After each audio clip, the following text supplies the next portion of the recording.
Yo, what is up, everybody, man? It's Leo and Josh with another episode of 713 Football, man. If you would have told us that we would be here after the first 3 weeks of the season, man, you know, we I don't know if I would have really believed you, but we're here, pulled off 9 straight victories, and we have to travel to Pittsburgh to face the Steelers and Aaron Rodgers, 42-year-old Aaron Rodgers, man. Josh, man, what are some of your thoughts leading into this game and just the kind of regular season it was? Man, absolute roller coaster, right? Just absolute, just up and down. We thought it was rough. I don't know how many people thought we were going to pull off, second time in franchise history, dropping the first three and then coming back from that, and then we dropped 3-5, and then we just went on a complete tear. Like it was beautiful to kind of see D'Amico kind of pull everything together and the way this whole team kind of rallied. And man, I'm excited to talk about this matchup and against one of the goats at quarterback at the end of his career, and kind of one of the historic places you can play a playoff game. So I'm gassed up about it. Yeah, man. I mean, historic quarterback, historic coach, legendary field. This is kind of another test for us. I think, for us to go into Pittsburgh and win this game again, which I think, a lot of people are, it's not that we're counted out, but I think that, this is another serious game, man, that, if you win this game and you go and beat them decisively, it just kind of reassures people and just kind of, makes, put yourself in the sign and in the spot to be a champion. But let's start this episode off with a little bit of nonsense, man. I'm sorry, y'all, but we have to do this because I saw too many too many posts about this, man. So Josh, bro, do you think the Texans should fire or move on from Kaylee? However the hell however the fuck you want to say that. But yeah, for Mike McDaniel. All right, let me ask this question again. Should the Texans fire Kaylee for Mike McDaniel? Man, this is like the craziest thing to be talking about heading into a playoff game. Like I've been one of the biggest critics of Kaylee, like with how he's kind of diversified things and played against better teams, and how he's kind of changed things up. But I mean, I'm not gonna say we're gonna need to fire a guy going into a playoff game when he's righted the ship like he has, right? Like, has it been great against like good competition? No, not yet, right? Clearly not yet. But now he has that shot, right, where he go in the playoffs. Does he continuously evolve? That's the thing with the Belichick and Tree and all that kind of Earnhardt Perkins scheme, is like they kind of hold a lot of stuff back for the playoffs. And the whole point of having a quote unquote game plan, right? This is the thing that drives you nuts, Leo. The game plan offense, right? Well, it's time for you to really show that great game plan, right? That we haven't really seen consistently over and over. Like, we've seen little stretches. We saw Davis Mills play like freaking Dan Marino out there, right? We've seen stretches where Stroud has looked amazing, but it hasn't been a full game, and it hasn't been a game where we're like, okay, this offense is on that tier with the defense, at least like above average throughout the entire game. And this is where we get that shot on the biggest stage you pretty much have in the NFL. Yeah, I mean, as much as I feel like you can criticize Kaylee, right? I mean, it's just kind of like, and I don't want to talk about the fan base or nothing or none of that, but it just kind of seems, every year it's like, a new OC, a new OC, a new OC. And I mean, at the end of the day, it's like, it just kind of seems like people don't want to place blame where it might need to go to begin with. But that's neither here nor there. Let's talk about this matchup, man. Since you kind of hit on it a little bit, as far as Kaylee, I mean, listen, like when we've played good teams, the offense has looked very, very pedestrian at points. No matter whether we ended up winning or losing the game, the offense has been less than satisfactory, in my opinion, in a lot of these games. I mean, the Chiefs game, the Bills game, some of these games that ended up being one-score games, I mean, we should have probably blown them out the way the defense played, right? So when you think about the Pittsburgh Steelers, man, and you think about how big their interior defensive line is, and then how athletic those two edge rushers are. I know TJ Watt has been dealing with some injuries, but between him and Nick Herbig, those are two undersized, or like, I guess TJ Watt is undersized, Nick Herbig is, right? But like, these are two really insane edge rushers that can really create a lot of pressure, and they kind of have a lot of support issues alleviated with them with how big their interior defensive line is. I mean, we're talking about. I don't think any one of their starters is under 300 pounds on their interior defensive line, and on top of that, as we all know, they run a 3-4. You know what I mean? So, Josh, when you think about how our passing game, just not even just a passing game, before we even get into CJ or anything like that. When you think about the kind of matchup it's going to be to deal with that front, man, like how do you think we do this? Because we ran a lot of heavy sets last week. I don't know if I want to see that the Steelers defense in a 5-man front, you know. So I don't know if I would come out in all the heavy sets we saw the Texans running early in the game, especially last week. But what do you think about that matchup, just straight up on our O line versus their D line?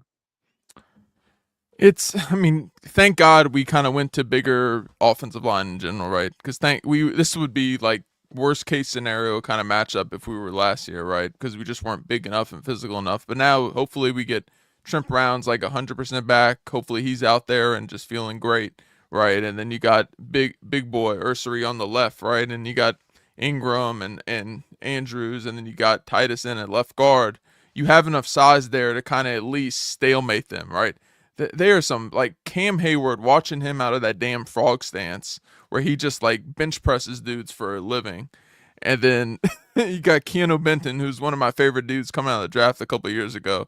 You pair those two guys, and then you pair it with the edges. Like there's the third guy that they'll cycle in, and they've got multiple guys that they can play with. I think Ogunjobi might be on their team. I mean, yeah, and then let's not forget about the rookie Derek Harmon. Right. Oh, I completely forgot about him.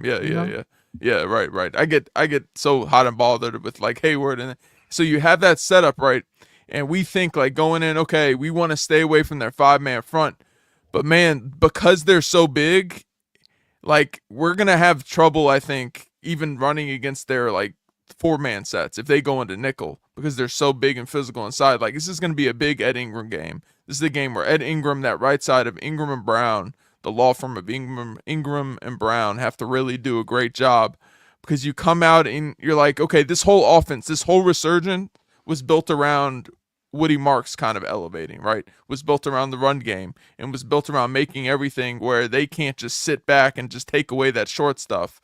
So because of that, I think we can kind of turn around and might have to place a lot of shell games, a lot of shadow games. We saw it last time when we had absolutely nobody healthy with the one of the greatest performances by Slowick, where we came out and went into Pittsburgh. I can't remember if it was in Pittsburgh or in Houston. That game was in Houston. In Houston, okay. Mm-hmm. But regardless, playing similar kind of talent, we were going out there, and it's going to be a lot of screens, which is great for Woody Marks.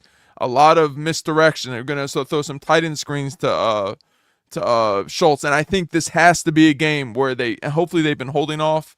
And I'm curious what your thoughts are after this, but it has to be a game where they start to find ways creatively to get Jalen Knoll to get the ball in space. And secondly, they got to bring and dust off the Nico Collins screen game in some way in this game, right? You got to attack the corners. They have Jalen Ramsey, who will probably play a lot of kind of follow Nico around at times. But, man, there's ways to take advantage. He's older now. He's still really good. But there's ways to kind of get him moving off of motion where he's not set up as well, and you can kind of create opportunities where they kind of rotate things with their rushers and with their linebackers, and there's ways you can get yards on them. It's going to be all about that, and can we take over and stop the trend that we have in the red zone, right? They're a great red zone defense, and they give up a ton of yards, a great red zone defense. Can we kind of do that against a quality defense? Their stats aren't great, but it's freaking Mike Tomlin. It's TJ Watt. We don't have to go through the whole list. Jalen Ramsey out there. This is going to be a knockdown, drag-out game where we cannot, no matter what happens on offense, we can't put our defense in bad positions, especially with the weather the way it's going to be. It's going to be 34 degrees, supposedly 10-mile-per-hour swirling winds with 50% chance of precipitation. So, it's going to be really fun to kind of go out there against a desperate Steelers team who hasn't had a playoff win since 2016. Right, and the first time they've won the division since 2020. So they're feeling themselves a little bit, but they're also desperate and like giving Rodgers his last shot. But we'll get into that. But yeah, kind of what do you see is like, how do we combat that massive D line? Well, I mean, I think you kind of have to attack the edges. Mm-hmm. I mean, I would think that. I don't know. I'm not looking at the actual numbers and all that stuff. I think we should run it. I feel like we've done decently, like toss plays, like but whether it's zone toss or like what I mean, or actual like stretch plays. I want to make Nick Herbig defend the run. You know what I'm saying, and I want to kind of start to wear TJ out early in the game. Maybe some kind of pulling guards and stuff, and like just things where you could kind of wall off these big guys and kind of get to the linebackers quickly. Because I mean, at the end of the day, like I mean, another thing to is also, I mean, the quickest way to end a zone run is like just penetration, right? So it's not like these are big guys that can't move. I mean, I know Yaya Black or whatever his name is from Iowa. Oh yeah, it's a massive dude. He's not like a guy that's like going to get penetration, but Derek Harmon is an elite athlete, and I mean Hayward has always been a good athlete, so it's not like it's a foolproof method, but like I definitely want to see Nick Herbig, fighting through blocks early in the game. I mean, get as many body shots on both of those edge rushers as you can, right? Like I said before, TJ Watt has been dealing with some injuries, right? So that's one thing. I mean, another thing too is just like you said, obviously the screens to Nico. Is this the week we see more Jalen Noel? I mean, we've been saying this every week. I don't understand why he hasn't, gotten touches or play. It's been I mean, at this point it's like 18, 19 weeks, So yeah, I definitely do think that he definitely needs some touches. But yeah, I mean, I think CJ is gonna have to, get the ball out of his hands quick, and I think he's done a decent job of that. I mean, particularly like, I mean, look at Dalton Schultz. Dalton Schultz has been playing well this year, and I feel like part of that has been, because of CJ like really getting the ball out on time and early and giving them a chance to get upfield and all that stuff. So I think all that's good. Another thing too, like you said, I mean, there's been a lot of coaching, shocking coaching firings, I guess you could say. Particularly the one in Baltimore has been the one everyone's talking about. I mean, you talk about fighting against a whole team that's really not only just fighting for their season, but I mean, like you're saying, like careers, right? I mean, Aaron Rodgers is 42. Like, who knows how many more chances he's gonna get to play? I mean, and the looming thing is Tomlin, right? I mean, Tomlin hasn't won a playoff game in like 10 years, right? So, or something. Yeah, 2016. Yeah, so it's been a long time. So, I mean, this is going to be a game that, is going to, I mean, God knows what can happen if the Steelers lose in the first round of the playoffs again, right? So, I think, man, it's definitely going to have to be ready, for war. I do like our receivers against their, I like our skill positions pretty much against almost anyone.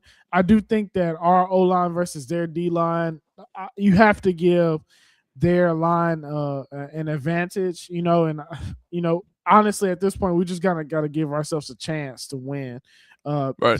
Just to get the plays off. But let's move one quick thing I want to ask you about that popped in my head, and I'm curious what your thoughts are. We saw it work for the Ravens. Like when they get in the too high shell that they love, and to run all those blitzes that they carried over from Dick LeBeau, right? Do you think we have the speed and personality? Like, this is probably a Jalen Noel answer, but I'm curious like how we think we would approach this. But can we take advantage of that split safety where they seem to really want to carry Queen deep? Like, can we get a double move on Schultz? Can we kind of attack with Nico? Is there kind of something that pops in your head? Because they're big, they're physical at DB. They all know how to tackle, like across the board. But they can be beat with speed. They can be beat with misdirection because they're bigger guys. They don't change direction as well. Kind of do you think that's something that, or how would you approach that, and how would you attack that kind of advantage we have, maybe with quickness and vertical? Well, I think you kind of have to. I mean, that's something else I definitely want to talk about. Joey Porter, man. Joey Porter's been playing really good football. particularly like the last few weeks, especially like the second half of the season, especially.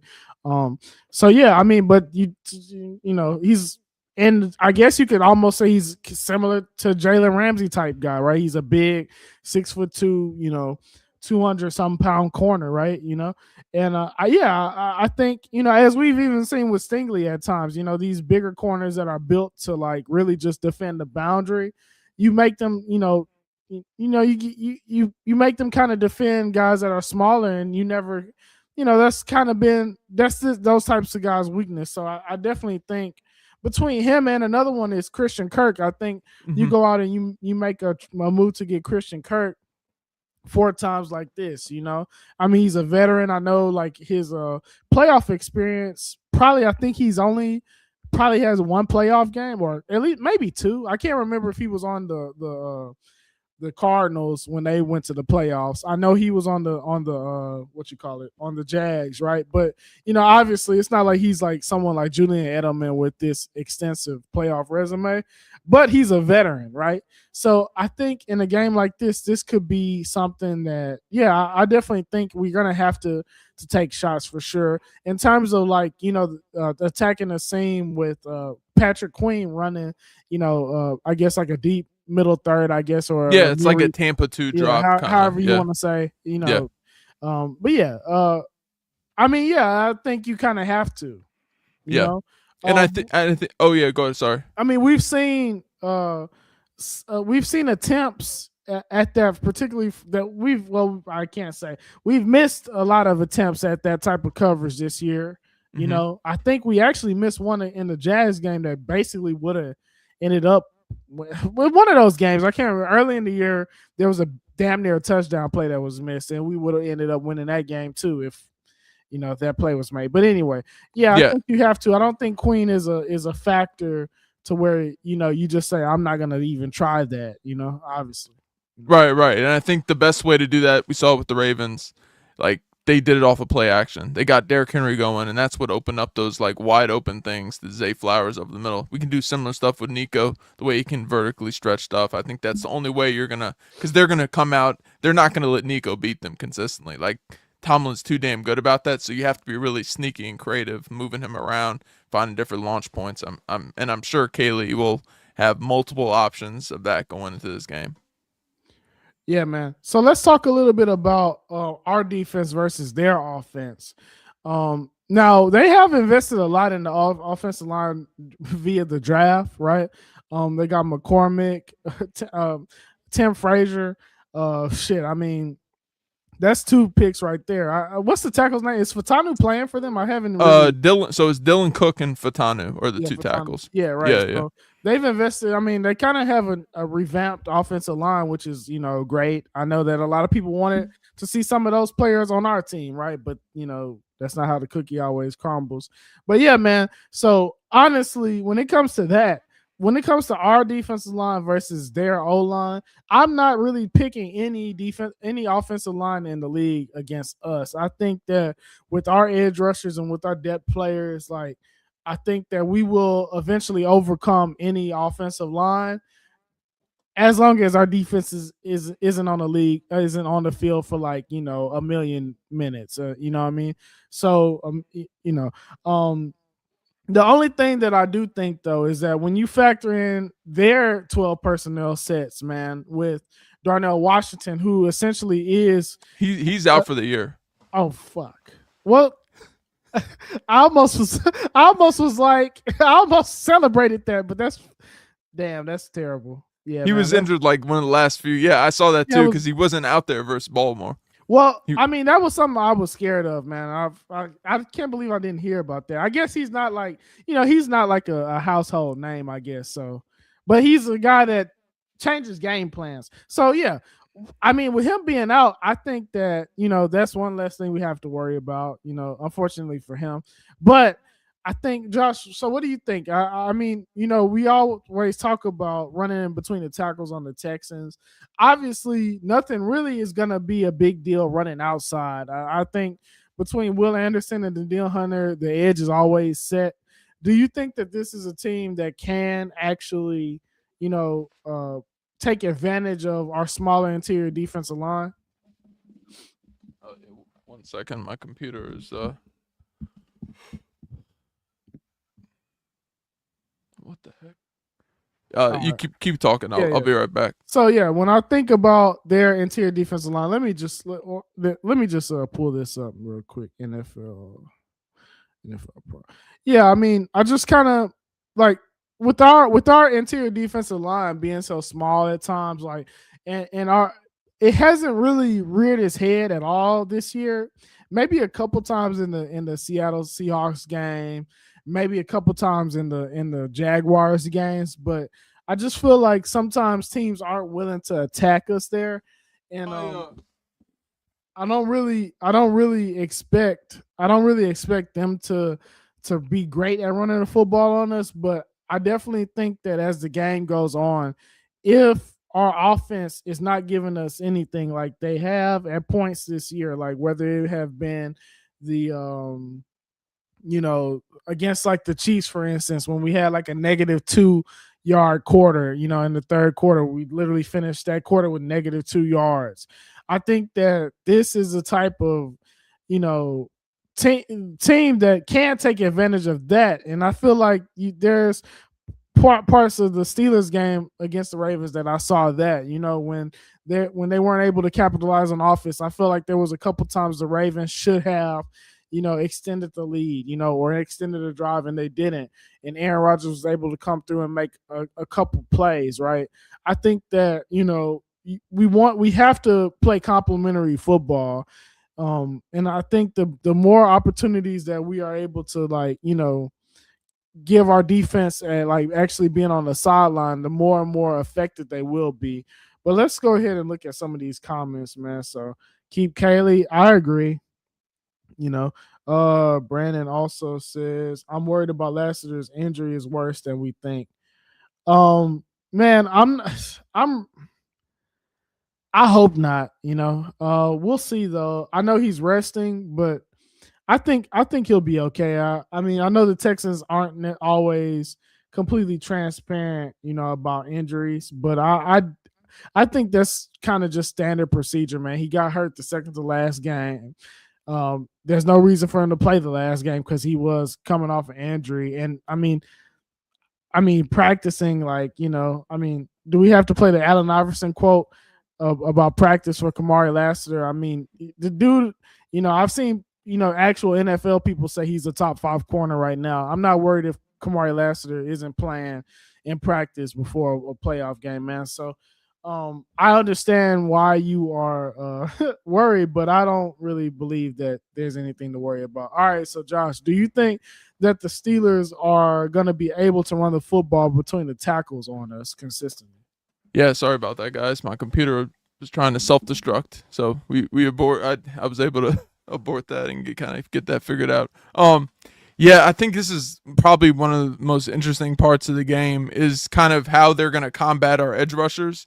And I went back and kind of watched the film of how they approached Myles Garrett, since we basically have 2 Myles Garretts out there that they have to worry about. And they basically came out and said, you know what, we're just gonna chip the living out of you. Like, it was like over 50% chips. They're gonna do doubles. They came at a bunch of different directions. And I think the reason that we will be able to kind of combat that in a different way that other teams will is how good our corners are. So it's going to really come down to them attacking over the middle and forcing the linebackers to play less aggressive because worried about tight ends kind of crashing down over the middle in the passing game. I think that's going to open up. They kind of do it backwards. It's funny with the Arthur Smith team. You usually think of them as like run first, like intense, like over right in the middle. But they do a lot of misdirection. They do a lot of things to kind of keep the defense honest at linebacker. And I think the fact that they have 2 running backs that are both equally good in the pass game and run game with Warren and Gainwell, this is going to be a big Aziz game, a big Toa game. This is a game where Toa's kind of potentially struggled in the past with running backs that kind of have side-to-side agility that can hurt you in space. So he's going to really need to play up. I think this could be a game where you see more EJ Speed at times because of that, like to kind of combat that with his length. I think the safety position, that other safety, we know Bullock's a dog, right? There's no question about that. But how does he what is that other safety position? Is it Miles Bryant up there? Does Wallace keep playing?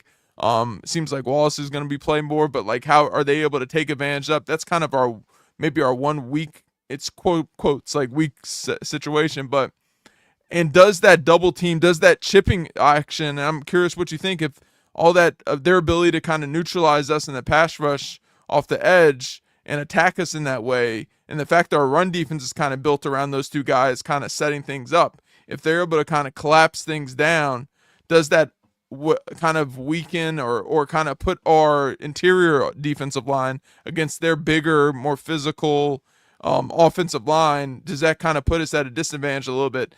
The good news is they don't really have that dog, that like big dude that's going to really just punish you over and over again like we would have had to face against Derrick Henry. But they do have like Jalen Warren, who's like a freaking fire hydrant of a dude, and Gainwell, who's got a lot of twitch to him. Right, neither of these guys have great like home run ability, like speed wise, but it's gonna be really fun. And I think the other thing that kind of makes you really fascinated because it's kind of a kind of dream matchup to really, if you want to prove and tell people to kind of shut up with some of the Matty Rains coming out for Derek Stingley. But like, do they put Stingley on Metcalf and do they travel with him? Or are they going to play sides? Kind of what's because the question is like on the other side, if you get Kamari on DK, Kamari's a great player, but that is a size mismatch, and kind of how do they kind of play? Does Bullock kind of shade towards Metcalf's side since they don't really have like Calvin Austin isn't a guy that should beat us, right? Like Thielen at this point, it's like he's halfway into like retirement, and I'll probably eat my words, but like looking at what DK's done in the playoffs, he's looking for his third straight game where he's had at least 5+ catches, 95 or more yards, 2+ touchdowns. So he's been a big time performer there. And so I think when you tie all that together and you know that, okay, Rodgers is out there, is he hold? Absolutely. But man, he's been getting the ball out really fast. And I think he's like 2.46. I think that's what the throw time was. So like that kind of thing is where, how are we going to handle their tight ends? Farmouth's going to be really important. But like all that ties into the initial question of the run game. And I think if we can kind of constrict them and kind of play disciplined and not let those kind of anticipate the cracks downs coming from outside, all the different ways that they can attack it, how are we going to replace that with a linebacker? How disciplined are we playing in gaps? But also how aggressive are we going to be able to get them into those negative plays? Because if we get those negative plays, they don't have enough options on the menu to kind of hurt us consistently outside of DK. Yeah, so I agree. I mean, would I travel Stingley with DK? I don't know, man. I mean, I kind of don't think you really have to. I mean, I guess it ultimately also depends on how healthy or unhealthy Lassiter is, right? But I don't think like DK isn't someone that I know Lassiter is little, but like DK really isn't like a contested catch like monster. He's not someone that's just gonna just go up and just like Alshon Jeffrey or like or just maul someone on top. Now he will run by you, and then once he gets the ball, he's held to tackle. You know what I mean? That's where I kind of think about it, right? Like him playing the deep ball down the field against that bigger receiver. You're absolutely right. Like the physicality underneath isn't a big thing unless they find ways. We don't know. Like we haven't seen him play in like 3 games. What is Arthur Smith like? That's what we got to factor in. Like, do you think he does some different things? I know you've always been a big fan of Arthur Smith. Even back to Atlanta, you thought he didn't really get a fair shot with the quarterbacks they had. What kind of do you think there's some wrinkles that they're gonna throw in that we're not gonna you can kind of anticipate? I mean, the only thing I could guess is like some misdirection stuff because I mean, at the end of the day, I think our defense like forces people to kind of play straight up. You have to kind of take what's there. You have to commit to running the football, and I think that also there's things that we haven't shown. You know what I mean? So I think that I mean I don't know. I mean obviously I could say like a halfback pass or something, but I don't think that'll be something that wins the game. I think that at the end of the day it's a matchup. Like playoffs is all about matchups, right? And every possession, every play is valued even higher because there's less opportunities you get, right? You can't count on a shitty quarterback turning the ball over 3, 4, 5 times in the playoff game. Unless it's just like an absolute like meltdown. you know. Um, so yeah, I think that they're just gonna have to come out and play ball, and that's why to me, like while you were fixing your computer, my whole thing is like I think the Texans defense ultimately is gonna come down to how bad the Texans offense is. Like if the Texans Yeah. offense is like going three and out after three and out after three and out, I mean, it just kind of comes down to which defense is going to break first, which offense is going to end up being, I guess, like more sustainable as the game goes on. And I feel like there's been points where, in previous years under D'Amico, especially, like, now that, Derek Stingley's like year 4, like Will Anderson year 3, like our rookies that we drafted 3 years ago are like grown men now. So like, they are able to take over games. Like Will Anderson can take over a game and at a higher frequency than he can his rookie year. And I think that has been the difference in our defense. They're carrying the load for this offense, right? So I'm just saying, like, to me, it kind of comes back to the offense. Like, if they cannot sustain a drive at all, like if we have another like a negative 2 yard quarter again or some wild stuff like that, right? I mean, it's just kind of how can you expect them to play well? I mean, like, listen, like there was people questioning our defense after we played three division winners, basically, almost, right? The between the Bucks, who started off hot, the Jags, who ended up winning their division, right, and then the Rams, right, held all of them to like under 18 points and still lost those games, or under 20 points, somewhere right around there, Mm-hmm. and people, and did the defense give up some, like, particularly on the last drives of a couple of those games, did they give up some stuff? Yeah, but they also had no help, and they held them to under 18 points or under 20 points. Definitely under 18 points in some of those games that they lost, right? So to me, this defense can only really, it comes to a point where we're just going to have to start talking about, can they score?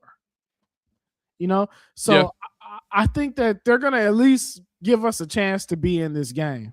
They're going to Yeah. be in this chance to give us to hold us down. You know what I mean? To give us a chance. But it just kind of comes down to the offense.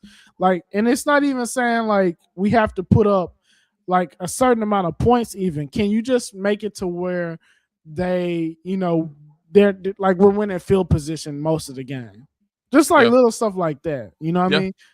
Just I mean, so yeah, I think that's, now you asked me about Arthur Smith, but that's kind of how I look at the whole thing. Right. I don't think that there's not a team really in the playoffs that I feel like can just go out there and just make our defense look average even. Right. You know what I mean? So Right. yeah, man. Especially now on the AFC side. Yeah. On the NFC, Seattle's kind of there's some teams over there that are kind of be creative, and but we'll if we get that far, we'll love to break that down, and that's a great thing if we have to worry about that. But I think that's a really good point. I think and there's something I kind of uncovered when I was looking up, kind of like, all right, how do we stay out of that negative situation? Because man, it's been rough. We've been top 10 most penalized team for offensive holding this year, and that's not even including that we're number one in declined off holding number one in declined holding penalties. So that's kind of worrisome, right? That's somewhere we have to really, especially going against that pass rush, our tackles really have to level up, and the fact that we're bigger, we're going to be playing at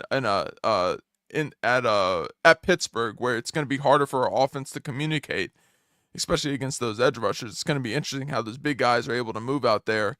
Does that lead us to play more heavy stuff to kind of take away some of that? How are they going to kind of finesse that? Because playing heavy versus getting them in the 5-man front, what's the trade-off?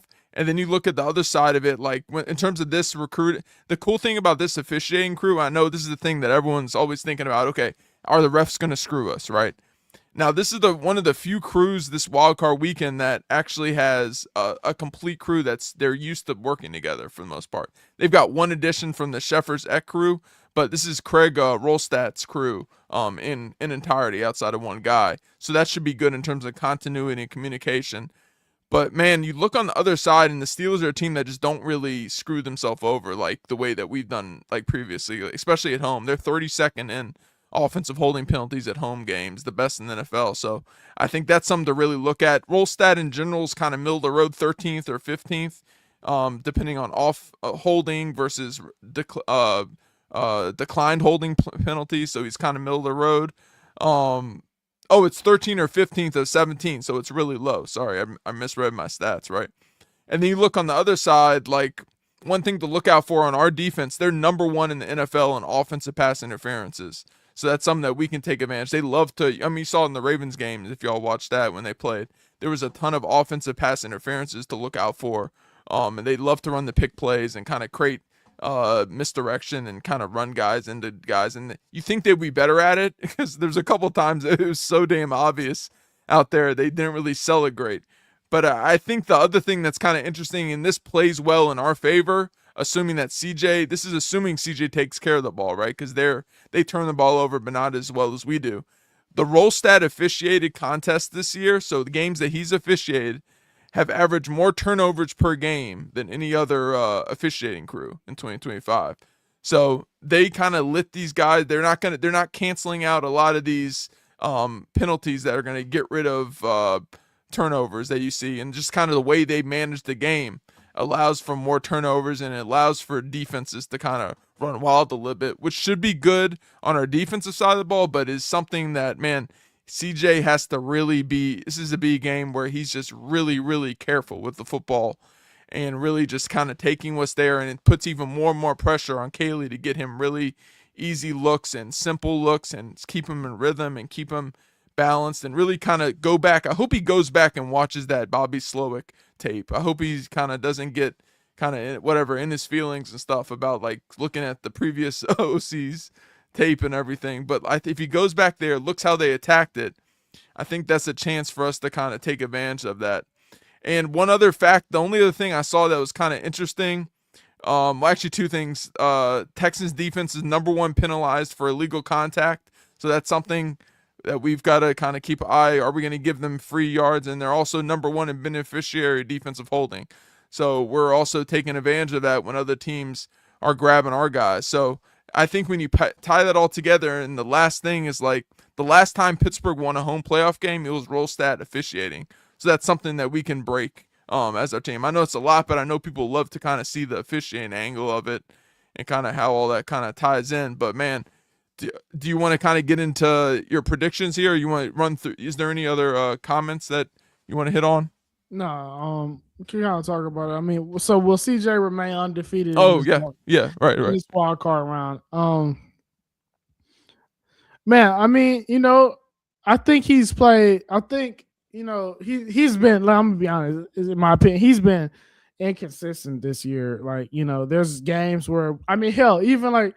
What was that last game we played? I can't remember. I literally went to a bar, watched the game. We scored two against the Chargers, 2 touchdowns back to back, and then nothing for the rest of the game from the whole offense, right?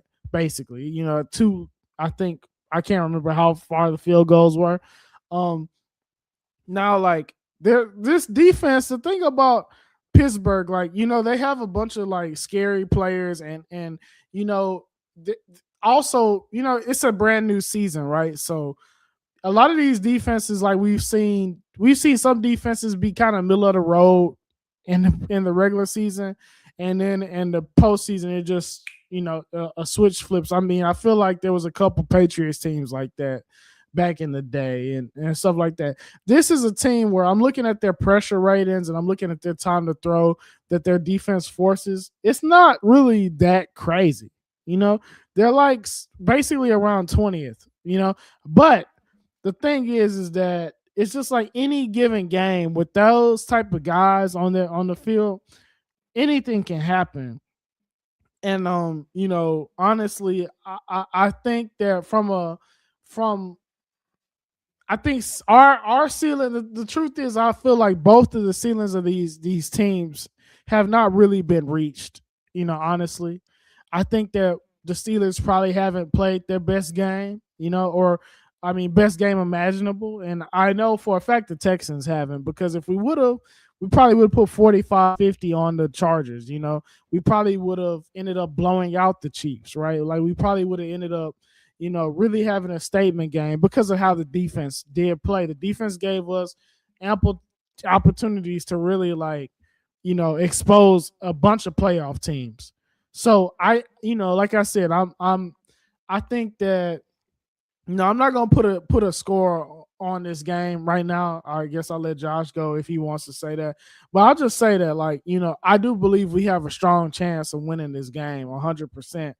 But at the same time, because of how inconsistent this offense has been, I can't really say anything about about what I can expect. It would be one thing if we had like a very stagnant offense, but we could consistently run the football, like how the Jaguars were when they had Leonard Fournette, or one of those type of defensive teams where they might not score, they might put up field goals, they might not score touchdowns. They probably will put up field goals because they can run the ball and manufacture some drives. The thing is that we all have seen our offense not be able to run the ball, not be able to throw the ball. And that's what I'm most concerned with going into this game. Josh, what do you think? Yeah, it's funny. Like the I've heard. I think it was Braddock that brought up like the Giants, and we've talked about that previously offline of this kind of team potentially having that kind of run in them because of the edge rushers. But I think that Jags comparison is a really good one with how they kind of had to play on offense to complement and how to make that run they did. And really, they should have been able to get to that Super Bowl that year if there hadn't been a complete like meltdown the way it went down at the end there with and Blake Bortles was their quarterback. But like between Eli, I think both these teams have that upside, and that upside really comes from the D lines, right? The pass rush, because I don't think we've seen the best from our interior rushers yet.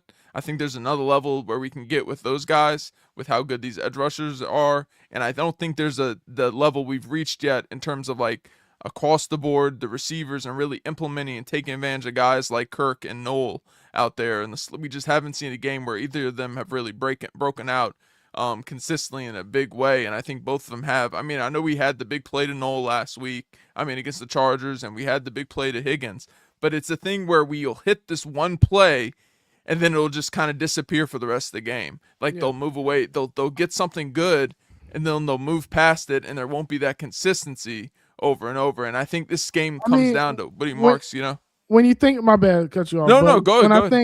When I think that, like what you're saying is like we have these slot receivers, guys that you would think could create separation, and we don't, like, there hasn't really, I can't, like, when was I know Noel hasn't had like a 5-target game. I feel like, if he does, he had the one game where everyone was out. I think it was the Niners. I think it was the Niners game. It hasn't been much, Yeah, it was like one game. And similar things with Kirk's, right? Like, it's like, I think, especially if you're not running the ball well, like we've seen CJ get the ball to the tight end now. I think that if we have trouble winning this game or being successful on offense in this game, another thing too we haven't even talked about is in-game adjustments from Kaylee. Like, you're not gonna have multiple weeks to change. You're gonna have drives. Quarters. You have to make adjustments quickly in these playoff games, which leads me back to what I was starting out to say. If the run game isn't working well, we've seen CJ already start to hit the tight end. I think Dalton Schultz had his best year in a number of years, I felt like, this year.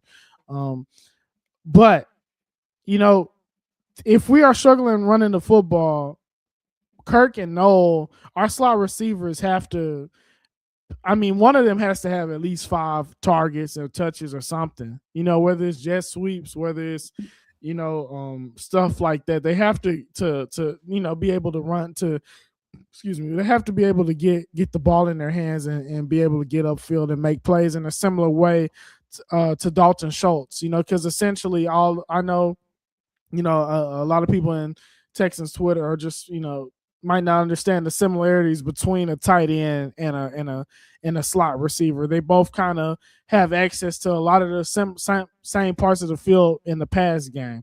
So I think that this has to be a game where if we struggle to run the football, I think we're doing ourselves a disservice by turning, Jalen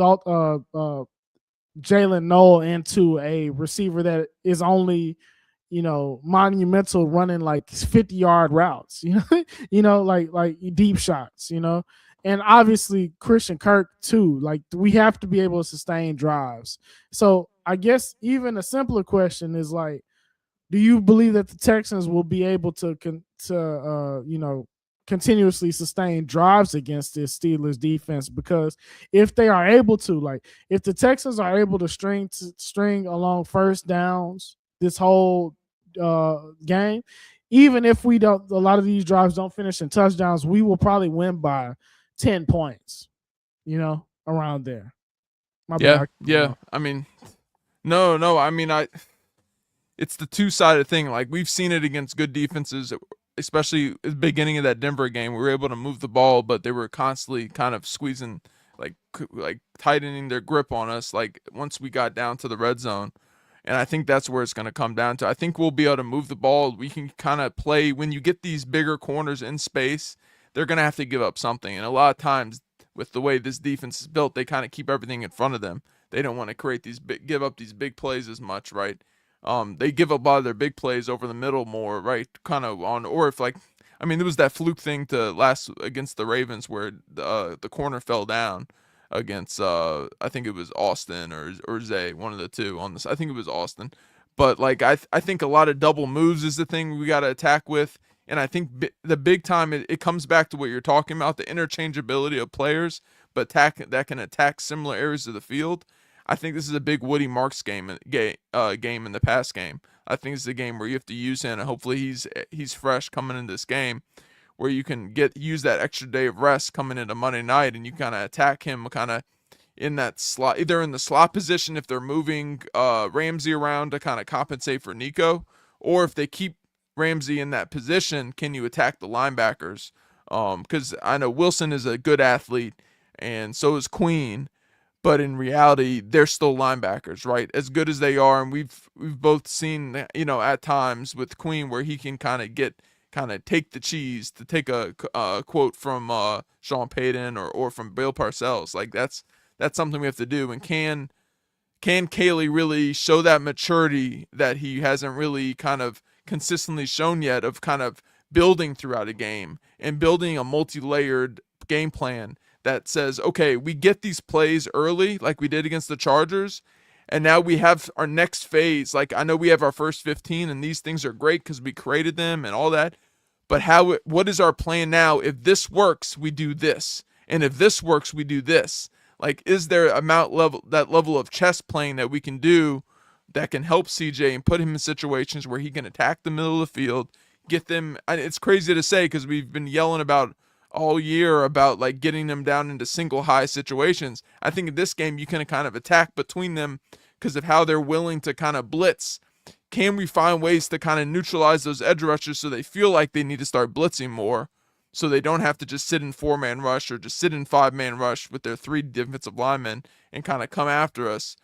Like our biggest thing that we've seen against like these really good defenses, I mean these like more quality offenses, flip that, really good defenses with Caley, what we've done, and the biggest issue is separation consistently, right? And against like when teams are really able to kind of lock in, and can we create separation if the run game's not going? So it's gonna be really fascinating. I'm super excited to see like Caley can actually, with this performance, it may be sound a little crazy to say, but I guarantee there's teams out there with I think it's 8 fired coaches now that are watching this and saying, maybe we'll throw this guy an interview for a head coaching gig if he comes out and really shows the ability to kind of grow and adapt, because there's so few like offensive minds out there right now for these head coaching situations that maybe he can get himself a shot the way Bobby Slowick did that first year. I know Bobby like absolutely balled out that first year, which got him all those interviews. But there's so many teams out there that need coaches, and there's so many young quarterbacks that don't have coaches right now, that maybe he can be a guy that gets in a room and improves, and if that's his more like kind of selfish perspective. But as a team, man, I just hope there's a buy-in and a calmness with this offense that doesn't kind of freak out if it doesn't work at first, because you know what? Tomlin's going to come out and he's going to know exactly what to take away. It's going to come down to Caley adjusting to that and be able to move forward and kind of attack in a way that hasn't been shown previously, and it is a game plan that we haven't really shown yet in some ways, because Tomlin's going to have that pretty much covered for a lot of the stuff, because they have matchups that can kind of adjust to everything we have across the board. So what is the movement? Where's the chess piece? And I'm so excited to kind of see like how our offensive line kind of responds to a big physical, nasty group of dudes that we're gonna have to face against. Because it's been bad at times when we face some of these better D lines earlier in the year. Can they adjust to that, and what does that look like? Yeah, 100%, man. So let's and we'll probably go live. So the game is on Monday. Um I know Sunday's gonna be rough. Maybe we could. Well, yeah, Sunday. Maybe we go live again. Well, I might be out of town. We might just have to wait till Monday to go live again for y'all, man. Yeah. Actually, I still we'll see. We will go live again at some point before the game. Maybe Yep. we'll do like a post game, a quick post game after the game, like we used to or whatever. But yeah, make sure y'all like, sub, and share, man. If y'all aren't following me on Twitter, man, make sure y'all do follow us for more Texans Twitter. I know I have Josh tagged. Well, you see both of our names right there. So follow us on Twitter. Sub to 713 Football on YouTube, man. We got more stuff. We're actually gonna start draft or like draft type videos soon, man. So if you are interested in ways that the Texans can improve themselves during the NFL draft months, man, make sure y'all sub. And honestly too, we want to hear y'all's thoughts, man. So like, tell us what you think the team needs. Tell us players that you like, and vice versa, man. All right, y'all, man. Thank y'all for tuning in. It's been fun. We will talk to y'all very shortly, man. And make sure y'all are following us for all the updates, man. Peace, y'all.